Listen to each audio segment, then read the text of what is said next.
escuchando bien y si podemos ya establecer. ¿Cómo está, doctora? Buenas noches. Buenas noches, licenciado. Primero agradecerle por esta invitación. Siempre presta, siempre que inviten, por supuesto. Gracias por este espacio.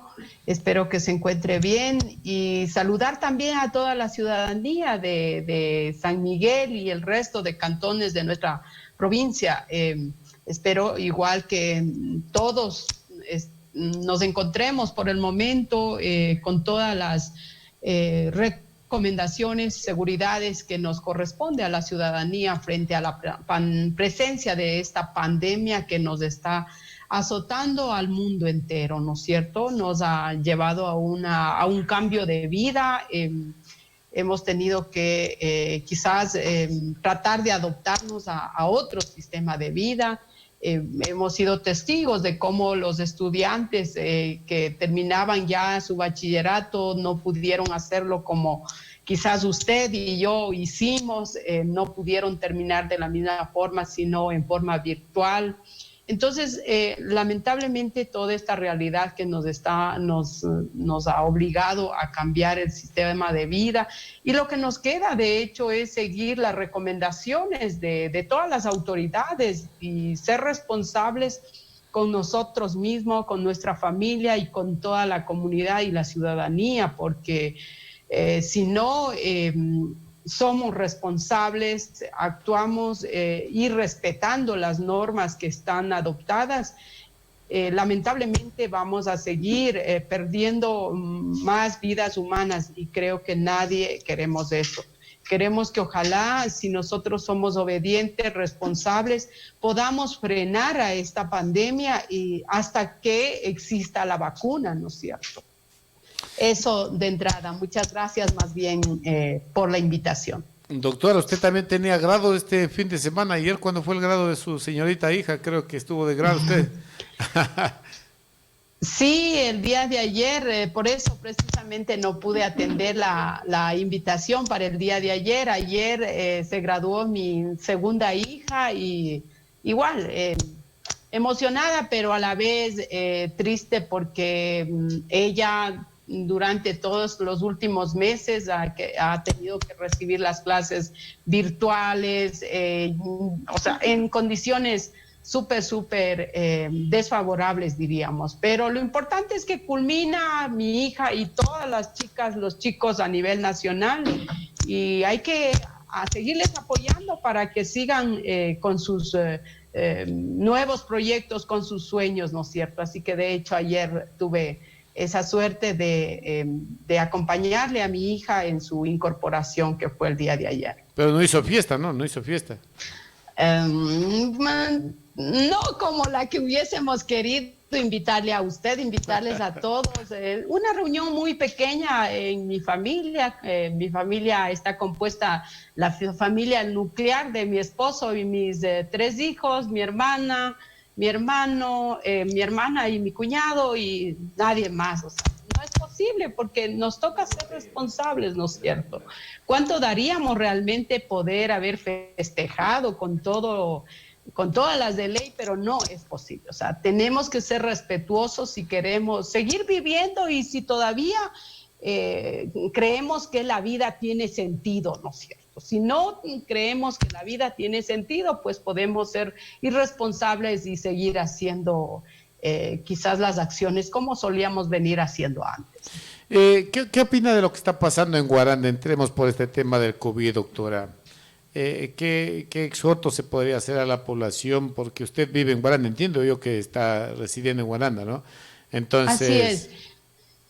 A ver, yo vivo, claro, en Vinchoa, en la comunidad, ¿no es cierto? Yo creo, he escuchado propuestas, planteamientos, exigencias de algunos sectores quienes dicen que debe haber mayor control. Las autoridades pienso que están haciendo su parte, ¿no es cierto? Están controlando, hay medidas que se han dictado y se han adoptado a nivel del COE, pero es difícil que la autoridad tenga que estar detrás de cada ciudadano. Yo creo que hay que empezar más bien quizás trabajar desde las autoridades y coordinar con las autoridades locales, territoriales, ¿no es cierto? Por ejemplo, en el caso de las comunidades, yo valoro muchísimo lo que están haciendo en las comunidades. Ellos han empezado a adoptar normativas internas, ¿no es cierto? Para, por ejemplo, las ferias están haciendo en las propias comunidades y muchos de nosotros hemos acudido a comprar productos más bien en las comunidades porque asumimos que ahí no hay todavía fuerte presencia, ¿no es cierto?, del coronavirus. Pero, como digo, las autoridades locales deben empezar a coordinar con los barrios, las directivas de los barrios, con las directivas de las comunidades y el resto de organizaciones para crear conciencia en la ciudadanía. Quizás porque el vecino o el de por allá murió, no toman conciencia. No sé si hay que esperar que alguien de la familia fallezca para tomar conciencia. Yo creo que por ese lado, o sea, las autoridades deberían un poco más quizás fortalecer, ¿no es cierto? Yo sé que han hecho unos más que otros. Hay alcaldes y prefectos, obviamente, mirando a nivel nacional, que unos se han entregado en cuerpo y alma sin tener temor de contagio y es más, algunos hasta se han contagiado y han logrado recuperarse, ¿no es cierto? Pero, por ejemplo, en el caso de Guaranda. Pero yo creo que no podemos como ciudadanía, como pueblo, estar esperando que el alcalde esté detrás mío o que el prefecto esté detrás mío o que la policía me esté controlando. O sea, ya sabemos de qué hora a qué hora podemos circular, ya sabemos, o sea, todo eso tenemos que empezar a tomar conciencia la ciudadanía.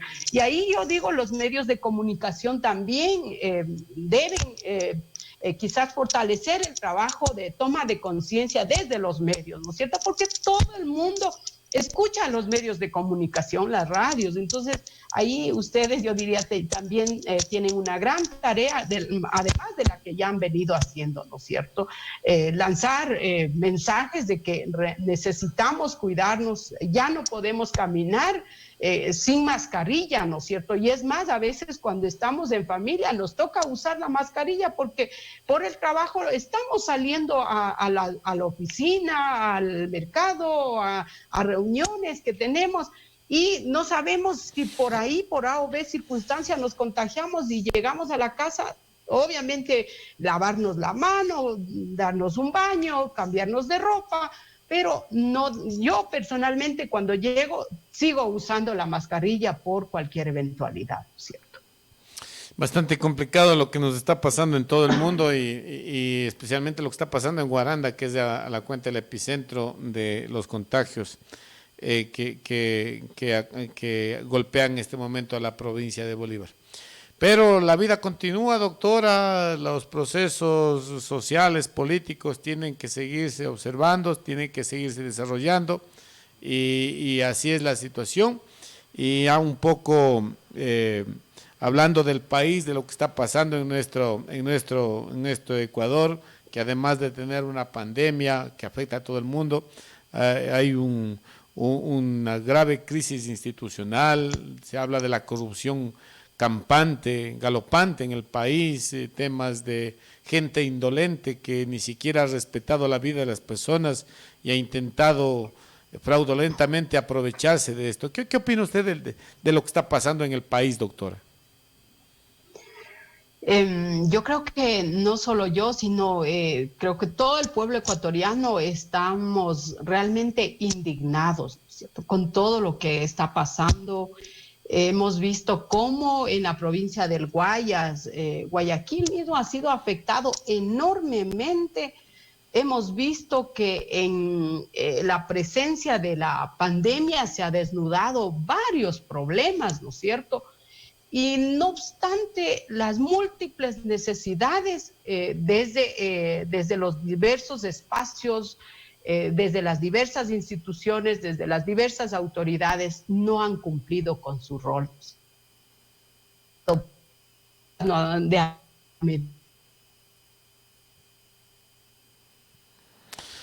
Bueno, problemas de conectividad, doctora. Si en algún momento le interrumpo, pues porque Como Ok, ahí todos estamos. los poderes, todos los poderes han caído en una corrupción tenaz, ¿no es cierto? Una corrupción impresionante que realmente nos da vergüenza, ¿no es cierto?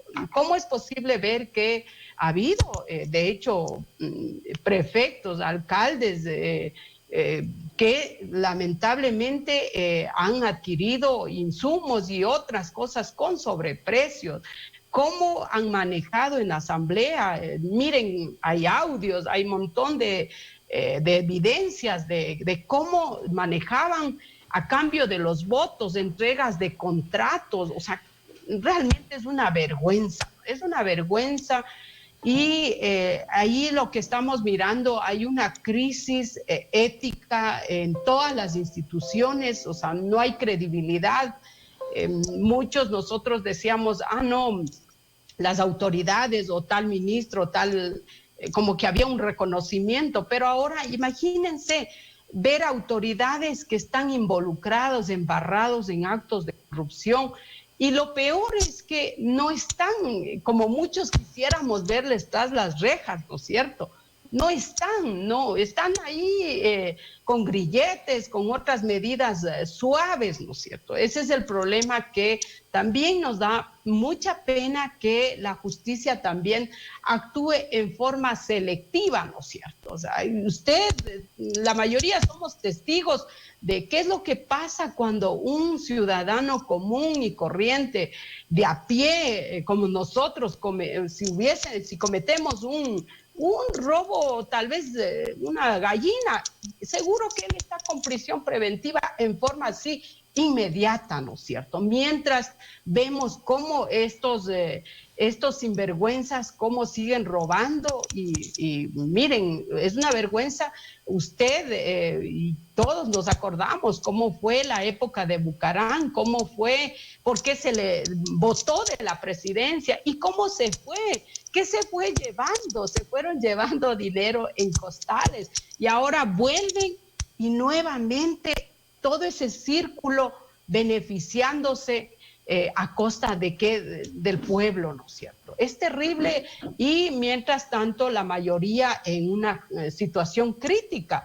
Miren los hospitales, ha habido, o sea, probablemente en algunos casos será tal vez un descuido, yo qué sé, pero la mayoría se han contagiado por la falta de implementos, ¿no es cierto? O sea, se les han votado a los médicos, claro, con la frase de que son los héroes, entonces vayan nomás sin protección. Miren las enfermeras y todo el personal que labora en los centros de salud, en los hospitales, han estado en situaciones muy críticas y complejas, y ahí están las consecuencias de muchos galenos que han fallecido, ¿no es cierto? Entonces, lamentablemente no se ha resuelto desde el Estado para destinar recursos para poner en condiciones óptimas, cuando ya sabíamos que en noviembre, diciembre del año anterior, ya sabíamos que el virus estaba en varios países, ya estaba. O sea, es absurdo no haber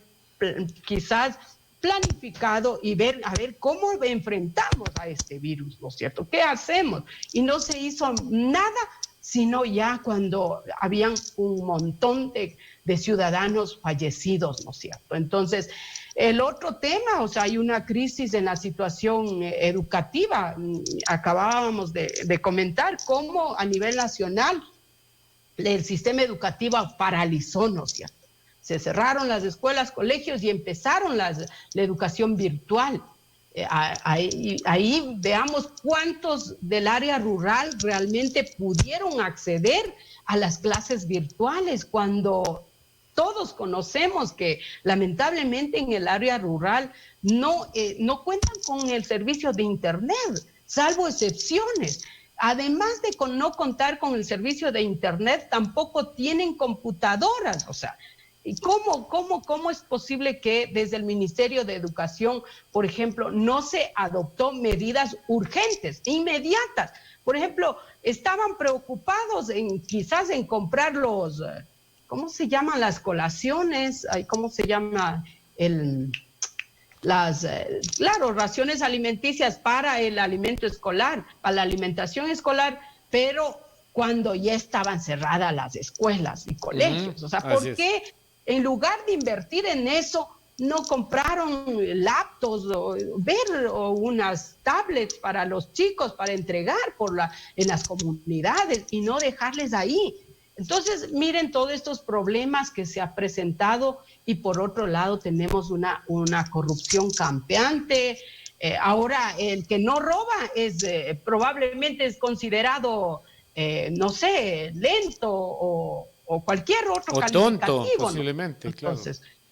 Entonces, miren, o sea, la corrupción aquí, y lo peor es que las penas o bajo la figura penal que se está procesando, da risa, ¿no es cierto? ¿Cómo es posible que se roban millones y millones de dólares y están perseguidos por delitos sancionados de 3 a 5 años?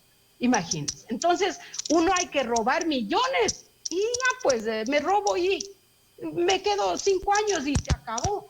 Mientras tanto, claro, este señor o ni siquiera, ya aseguró cuántas generaciones, ¿no es cierto? Entonces, lamentablemente, yo digo, se ha perdido todos los principios, hay una debacle de todos esos principios, ya como decía hace ratito, lamentablemente ahorita es considerado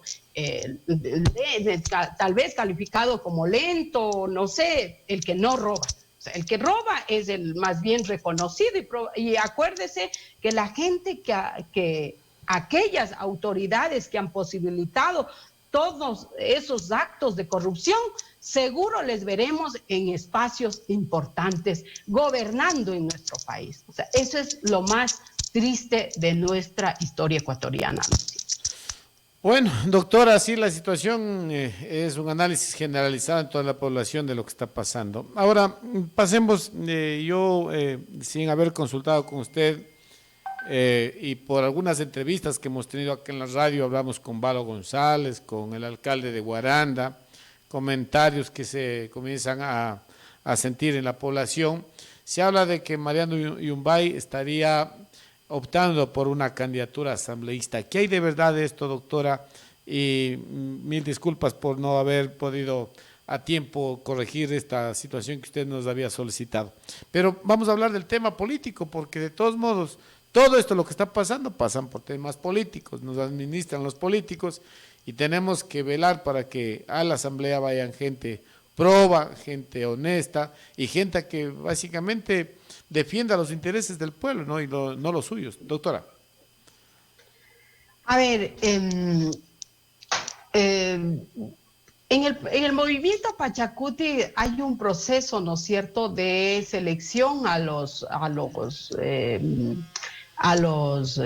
candidatos para diversas dignidades. Y eso obviamente no va a cambiar. ¿Qué le puedo decir?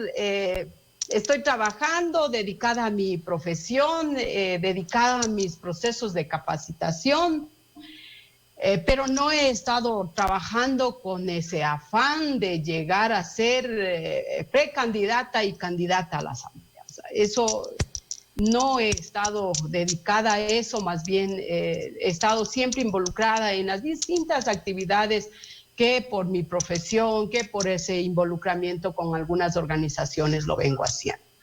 No obstante, de hecho, ha habido organizaciones que han considerado que debo ir probablemente a la asamblea. Y lo que yo he dicho, voy a ser respetuosa de lo que ustedes resuelven. O sea, serán las organizaciones, será la ciudadanía, serán ustedes quienes digan, Mariana Yumbay tiene que ir porque está preparada, está en condiciones de hacer algo allá en la asamblea. O sea, eso no es cierto. Es la ciudadanía y las organizaciones. De manera que eso es lo que yo he dicho a las organizaciones, que si hay esa decisión unánime de las organizaciones y la propuesta obviamente de la ciudadanía, no le correré. O sea, si hay que asumir, asumiré. asumiré porque yo creo que tanto yo como otros que probablemente estén aspirando, yo estoy en capacidades, o sea, nos hemos preparado para efectivamente defender a la ciudadanía como abogada y en los distintos espacios. Eso yo creo que nos permite también estar en condiciones de ir a legislar si es que así resuelve nuestras organizaciones. Para, De manera que, para de candidatizar, hecho, ¿no? Porque después vendrá obviamente ya las elecciones y ahí decidirá a más de las comunidades la población en general. Doctora, ¿cómo se va así es. sintiendo este proceso en el tema organizativo de la población indígena de la provincia de Bolívar? Y hay varios nombres, se habla de su nombre, se habla de José Chimbo, se habla de otros actores. ¿Hay algún tipo de promoción, de cabildeo? ¿Hay algún tipo de dar nombres, por ejemplo, en el caso de hoy de la provincia de Bolívar, del Cantón Guaranda específicamente?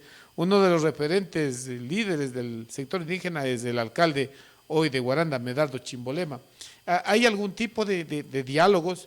Porque además de la voluntad que tenga la población de querer a alguien que les represente en la asamblea, también obviamente, como usted acaba de decir, debe existir la voluntad de hacerlo y fundamentalmente la preparación, porque esto ha sido uno de los graves problemas de que esto es tan solo cuestión de votos y no cuestión de preparación. Y no es que a la asamblea tiene que ir cualquiera, por eso hay ocasiones de que nuestra provincia ha sido desastrosamente representada en la Asamblea Nacional. Yo creo que a lo largo de la historia de nuestra provincia habrán tal vez excepciones, pero la mayoría realmente no ha ido a legislar, no han cumplido con los ofrecimientos. Es más, o sea, han sido tan irresponsables los candidatos que han ofrecido hasta hacer obras. Imagínense, o sea, cuando saben perfectamente que para ir a la asamblea, ¿para qué es lo que se va? Para legislar y fiscalizar. Son las dos tareas únicas que tiene.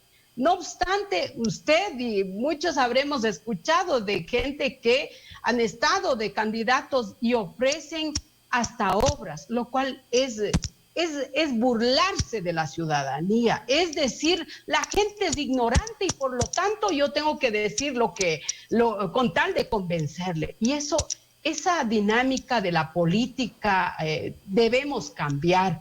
Yo creo que es necesario, si queremos realmente contribuir al país, a la provincia, erradicando estos actos de corrupción, todos estos desórdenes que hay, esa debacle de la institucionalidad del Estado ecuatoriano y de las instituciones, yo creo que es necesario empezar hablando con la verdad.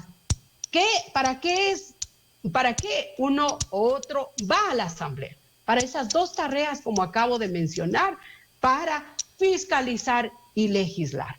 Y lamentablemente hemos visto, miren ahora mismo cómo hay asambleístas involucrados en actos de corrupción. O sea, se dedican a negociar sus votos allá. O sea, es una vergüenza.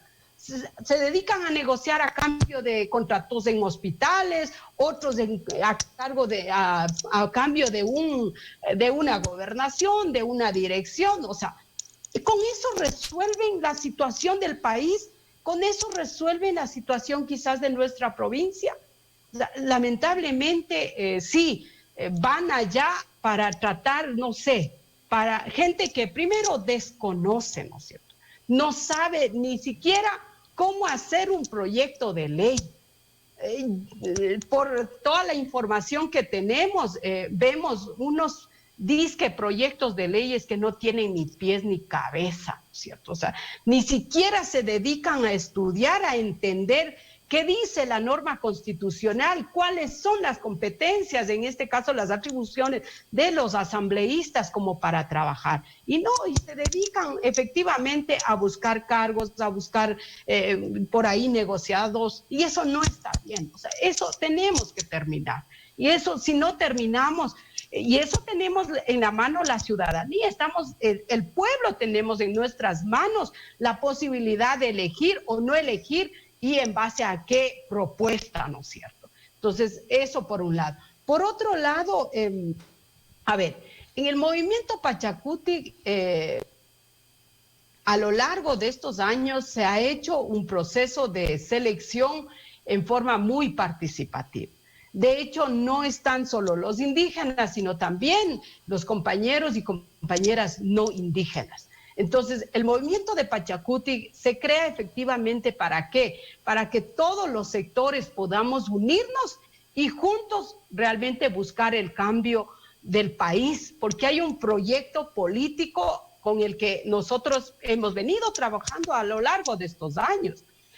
Ahora bien, si bien es cierto, algunos han llegado y se han desvinculado y no han cumplido con el postulado del proyecto político. Ese es el otro problema que también hemos tenido, ¿no es cierto? En ese marco, yo considero y conozco que la coordinación del Pachacuti está trabajando, sé que está reactivando sus coordinaciones cantonales, parroquiales, son ellos los que tienen que hacer ese trabajo. Yo personalmente no jamás haré estos de cabildeos, de tratar de buscar, comprar conciencias, mover gente, no. Yo creo que hasta por ahí empiezan las irregularidades, ¿no es cierto? Yo creo que hay que ser respetuosos y tenemos que ser más coherentes y esperar y respetar básicamente lo que digan las organizaciones. Si las organizaciones dicen Mariana Yumbay no y que tiene que ir tal, está bien, hay que actuar de esa forma. No me parece correcto, o sea, estar correteando tal vez del un lado al otro, llamando al uno, haciendo el cabildeo, no me parece. Yo personalmente digo, deben ser las organizaciones y la ciudadanía la que diga efectivamente tienen que ir y obviamente someterse a las primarias que también se hará en el movimiento Pachacuti en nuestra provincia. Y esperamos obviamente que salgan los mejores cuadros y no por lo bonito o sino por propuestas. Yo creo que es necesario trabajar en propuestas y esa propuesta es la que tiene que empujar cualquiera que vaya dentro del movimiento Pachacuti. Y obviamente una propuesta que abarque a todos los sectores, a los jóvenes, a los estudiantes, a los agricultores, a las amas de casa, a los profesores. Entonces, tiene que armarse una propuesta y esa propuesta es la que tiene que ser impulsada desde cualquiera que asuma este reto para trabajar en pos a llegar a la Asamblea Nacional. De hecho, necesitamos que lleguen cuadros importantes, que conozcan y que puedan legislar. Yo creo que hay un montón de tareas que hacer en la Asamblea. Hace días estuve justamente en una entrevista, una de las tareas grandes que tendrían que hacer es obviamente derogar, por ejemplo, la ley de apoyo humanitario, ¿no es cierto? Que no tiene nada de apoyo humanitario, ¿no es cierto? Sino más bien que solo el lo que se título ha propiciado con esa normativa es una regresión de derechos.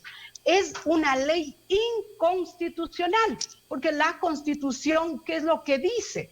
En el artículo 11 dice, las normas, las leyes desarrollarán progresivamente los derechos de los diversos sectores. No dice en ningún momento que hay que ir para atrás. De manera que esa ley, por ejemplo, de entrada se debería trabajar en derogar esa normativa y obviamente trabajar, como digo, en otras propuestas que realmente se garantice o se efectivice el ejercicio de los derechos constitucionales y de los demás instrumentos internacionales, que de paso nuestro Estado ecuatoriano ha sido supercampeón en ratificar todos los instrumentos, o sea, pacto, convenio que se adopte tanto a nivel de la OEA como en el seno de las Naciones Unidas.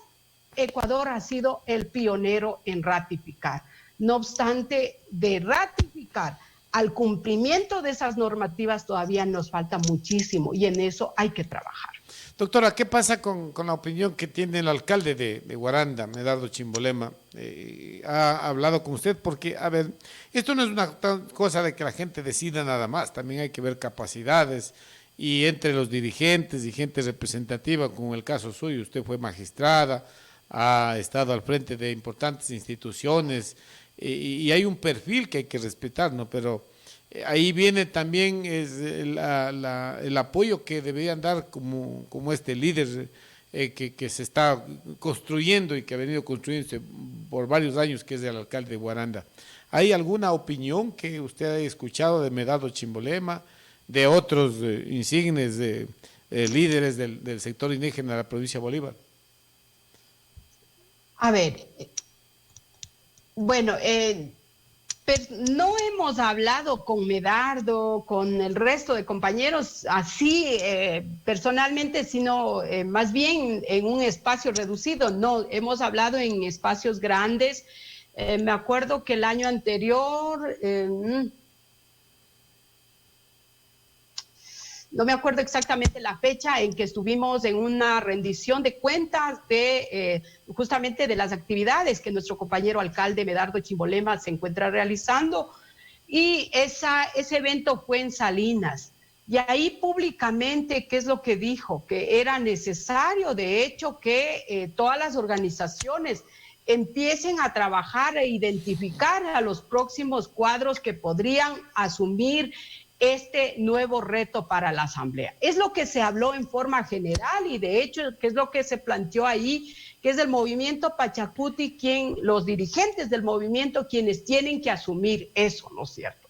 Entonces, aquí, esa es la gran diferencia de nuestro movimiento Pachacuti. No es que el candidato o el que quiere ser, o sea, aquí no es cuestión de ambiciones personales, o sea, esa es la gran diferencia frente a otros partidos políticos. En otros partidos políticos, ¿qué es lo que pasa? Quien tiene más dinero, quien tiene esa ambición de llegar a X espacio, empieza a trabajar, ¿no es cierto? Ni siquiera empieza a trabajar, sino ya hacen un acuerdo con los directivos y pare de contar. En el movimiento Pachacuti no es de eso, o sea, no hay esa posibilidad. ¿Qué es lo que hay? Son las organizaciones las que tienen que visibilizar a los distintos cuadros que existen. Efectivamente hay cuadros dentro del movimiento Pachacuti, tanto indígenas como no indígenas, ¿no es cierto? Hay cuadros y de esos son las organizaciones las que dirán tal o cual, ¿no es cierto? No es que nuestro compañero Medardo, sí, reconocemos todo el liderazgo, todo el trabajo que ha realizado, pero él conoce efectivamente cuál es el mecanismo para llegar a un espacio, ¿no es cierto? No es que hay que ponerse de acuerdo con tal autoridad o hay que ponerse de acuerdo con el coordinador o con el presidente de la FECAP, no. Son las organizaciones las que llevarán los nombres y los perfiles de los compañeros que puedan representarnos y serán en las primarias, obviamente, que se ventilen. No obstante, lo que yo personalmente he dicho a algunos compañeros es que no es un momento para estar peleando, ni tampoco para estar anteponiendo intereses personales. O sea, no es momento para decir, yo quiero ser como un ego personal, que quiero ser asambleísta. No, yo creo que es necesario más bien de poner actitudes y mirar las condiciones reales de ver si se puede hacer consensos, ¿no es cierto? Esa era la otra característica que siempre hemos adoptado dentro del movimiento Pachacuti. Se hacían grandes consensos y salían los candidatos, ¿no es cierto? Pero lamentablemente con el nuevo Código de la Democracia, ¿qué es lo que nos hacen? Nos obligan a hacer las, entre comillas, las primarias, y se rompe con este principio, con este mecanismo de toma de decisiones que era del movimiento Pachacuti de consenso. Y yo aspiro que eso se vuelva a realizar en este proceso y que en lugar de tal vez anteponer intereses personales, se antepongan los intereses colectivos, porque necesitamos compañeros, compañeras con capacidad de llegar y segundo, no solo llegar, sino que pueda realmente responder a la expectativa de la ciudadanía y, como decía, también tienen que estar en capacidad de presentar proyectos de leyes. Ahora, ese es el otro problema.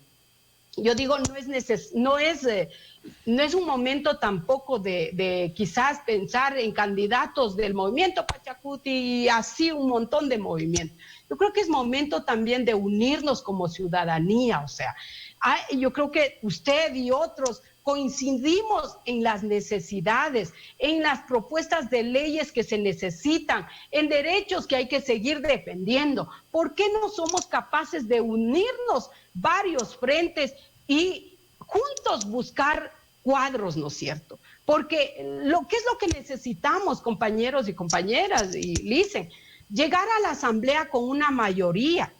Y a veces, miren, el Pachacuti, ¿qué es lo que ha tenido? A lo largo de estos últimos 4 años apenas hemos tenido 5 asambleístas.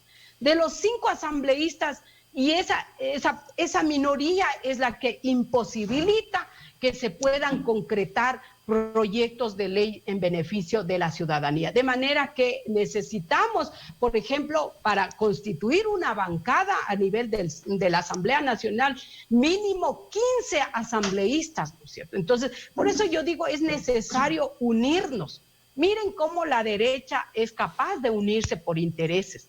Y a veces nosotros, ¿por qué no podemos también hacer ese ejercicio de unirnos y buscar candidatos buenos y que puedan realmente responder a la expectativa del pueblo ecuatoriano, ¿no es cierto? Doctora, Miren, ¿para cuándo? Eso creo que es fundamental. Ok, ¿para cuándo, doctora Pachacuti, tendría ahí definidas sus candidaturas? ¿Darán los procesos de socialización, los de, no sé, votación? No sé cuál es el mecanismo que utiliza Pachacuti para nominar ya a sus candidatos. Y una segunda pregunta, doctora, que sea rápida la respuesta porque vamos terminando con esta hora de entrevista. ¿Será condición sine qua non para Pachacuti de que el candidato sea del sector indígena o hay una posibilidad de abrir el abanico hacia buscar los mejores elementos de toda la provincia para que nos representen en la Asamblea?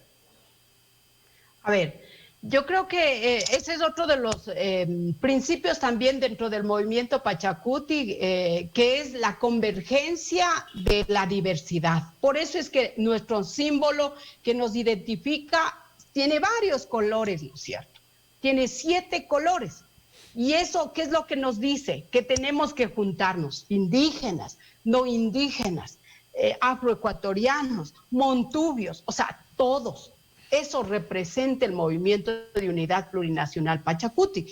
Y en ese marco es que se ha venido trabajando. O sea, no están cerradas las puertas para los no indígenas. O sea, no es que el indígena tiene que ir porque es indígena. No, yo soy en Pero eso. ustedes han recibido... Tienen que ir indígenas, pero por capacidad.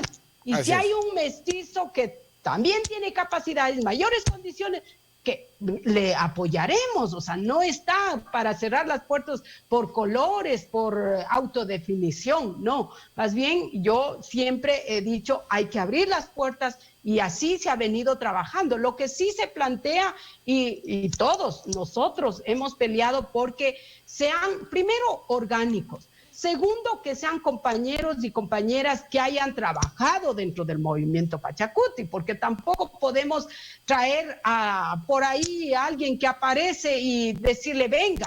Eso ya hemos hecho también, lamentablemente. Por eso, a eso se refería mi pregunta, ¿no? Porque ya ustedes han pasado varias experiencias de que han confiado en algunos actores políticos del sector mestizo. Y no todos, pero la gran mayoría ha llegado al cargo de alcaldes, de asambleístas o diputados y se han separado del movimiento y eso es algo que y ha sido algo, no ciertamente todos, pero muy común, ¿no?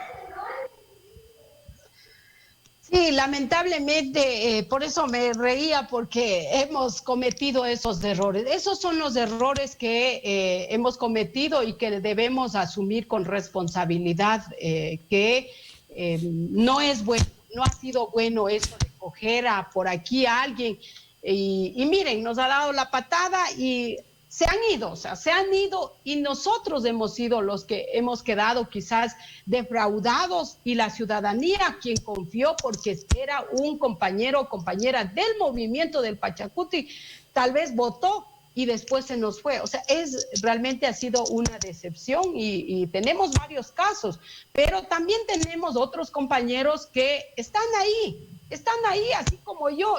Miren, yo estoy en Pachacuti desde cuando desde cuando se creó, o sea, en el 96 se creó y nosotros ya empezamos ahí, ¿no es cierto? Y no hemos estado tras de candidaturas o de... No, ahí estamos apoyando y hemos apoyado a todos nuestros candidatos que han participado en los distintos procesos electorales, ¿no es cierto? Entonces, eso es lo que se busca, que los que están, hombres, indígenas, mestizos, jóvenes y todos que están dentro del Pachacuti hagan un proceso político, ¿no es cierto?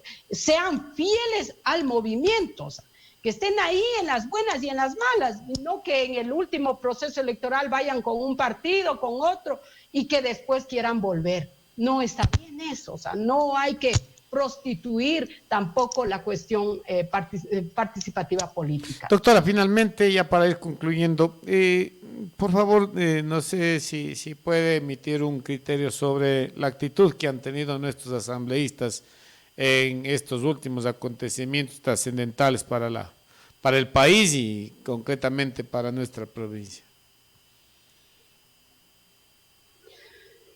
¿Qué podré decir? Yo creo que, miren, como ciudadanos, como pueblo, tenemos que conocer cuáles son nuestras, también nuestros derechos constitucionales. Y uno de los derechos que tenemos todos los ciudadanos es exigir primero rendición de cuentas, ¿no es cierto?, a nuestras autoridades.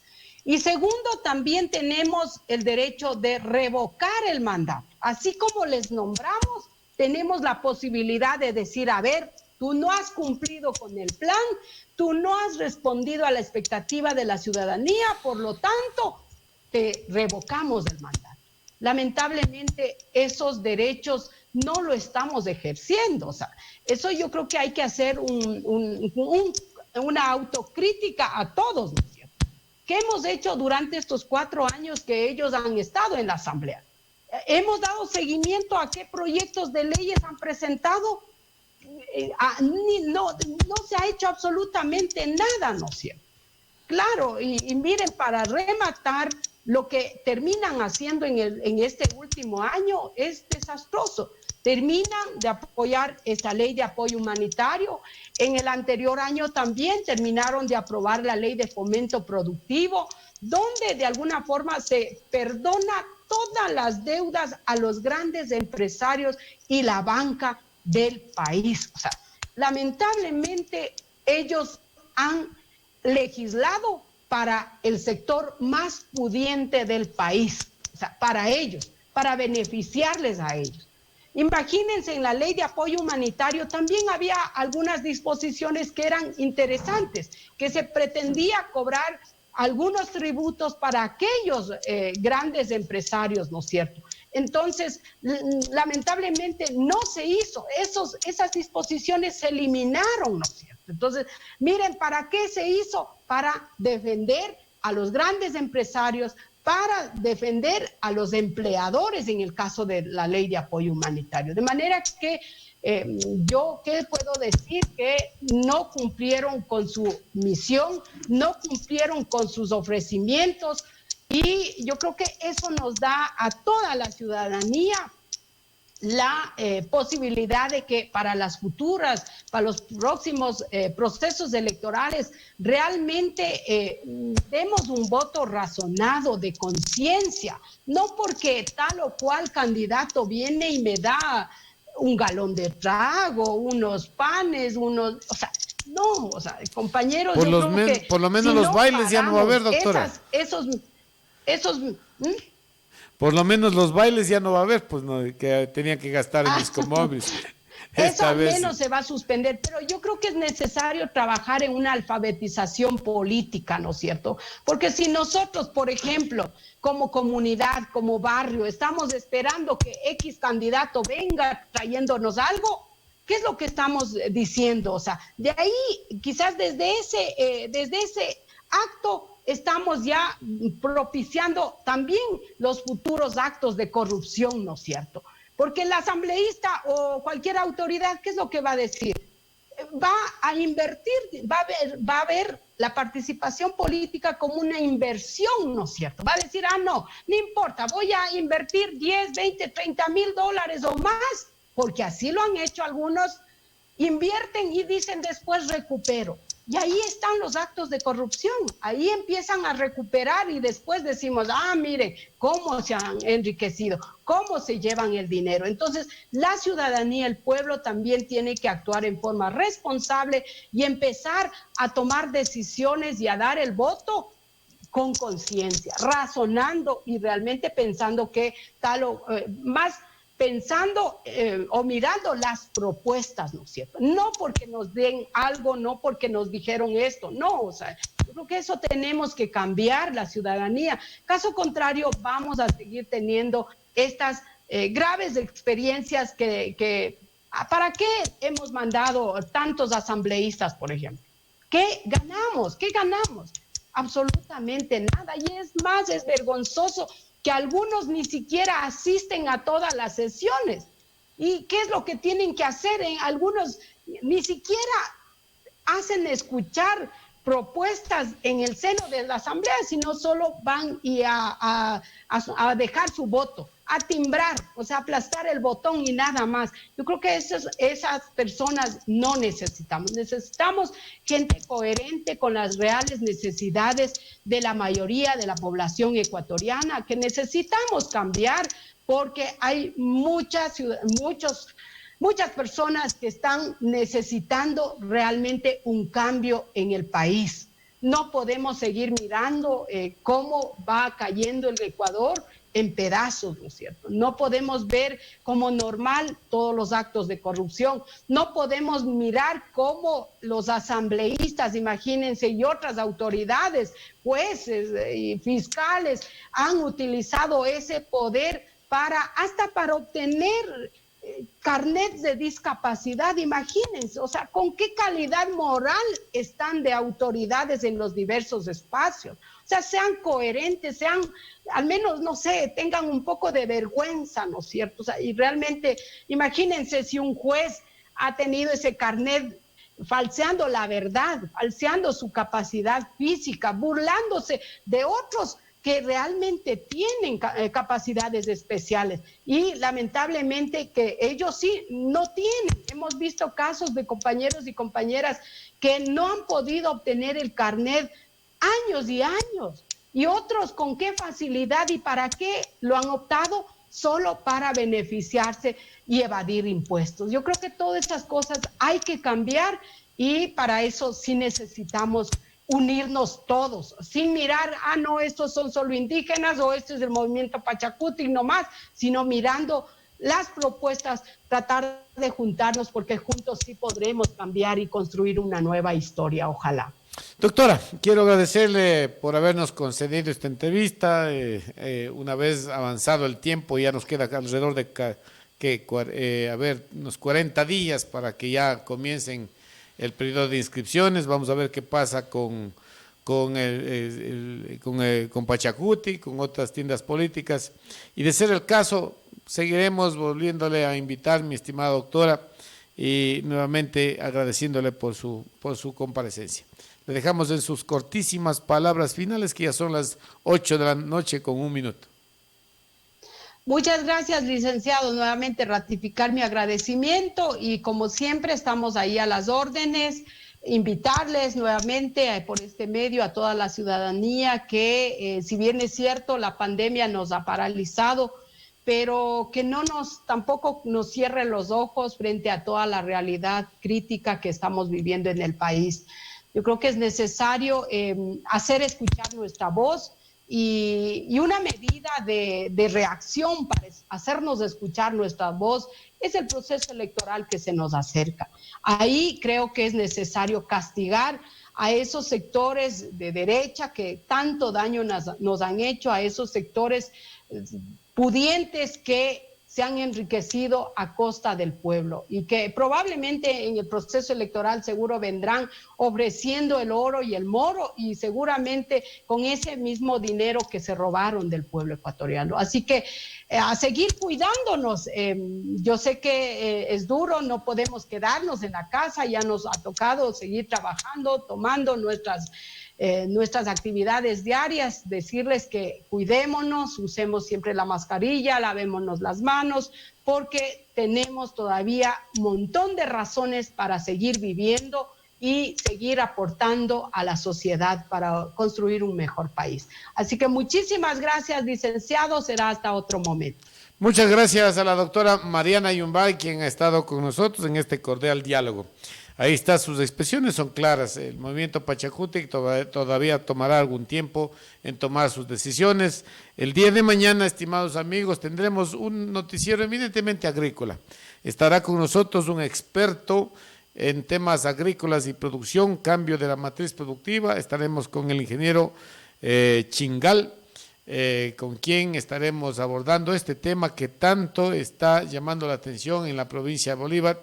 Y que queremos compartirlas con ustedes. El día de mañana estará el ingeniero Chingal aquí, él es oriundo de la provincia de Imbabura, y con él estaremos abordando algunos temas. Déjenme tan solo revisar nuestra nota. El ingeniero Ángel Chingal estará con nosotros.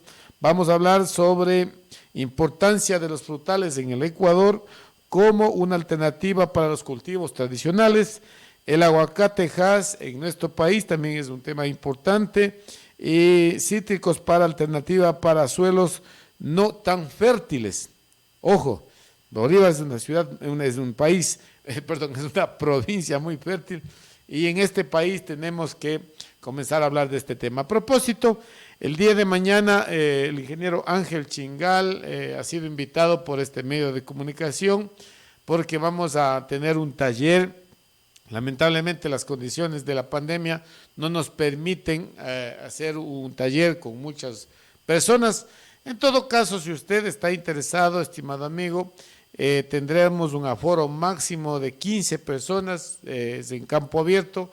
Lo estaremos haciendo en San Juan Pamba. Ahí iniciaremos este taller.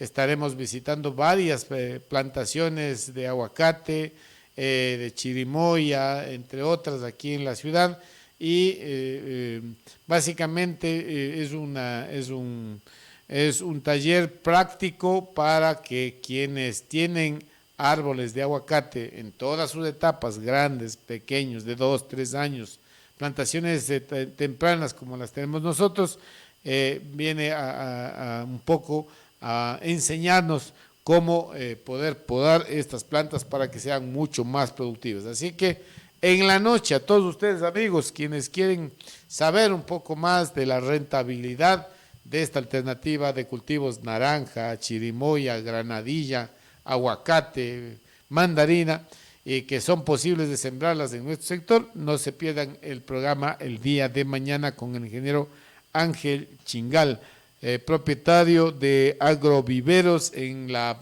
provincia de Imbabura, y también en la noche tendremos una entrevista muy larga pero muy productiva para todos ustedes. El día jueves, mañana es miércoles, ¿no? El día jueves estaremos hablando con otro posible precandidato a la asamblea por el movimiento Pachakutik, que estaremos dialogando con Pepe Chimbo, bueno, así le conocemos los amigos, con José Chimbo, que también se habla de su nombre como posible precandidato a asambleísta de la provincia de Bolívar. Amigos, a nombre de nuestro equipo técnico, Giovanni Mora, Vinicio Piñafiel, a quienes felicitamos nuevamente por ese trabajo persistente, ese trabajo dedicado a mejorar cada día nuestras transmisiones a través de la internet, a Marcos Sanabria, Carlos Cárdenas de nuestra oficina de Babahoyo, y quien les habla, Germán Jarrín. Les agradecemos por su sintonía. Muchas gracias, un abrazo virtual a la distancia. Que tengan una feliz noche. Hemos presentado Hora 18, todo el acontecer local y nacional.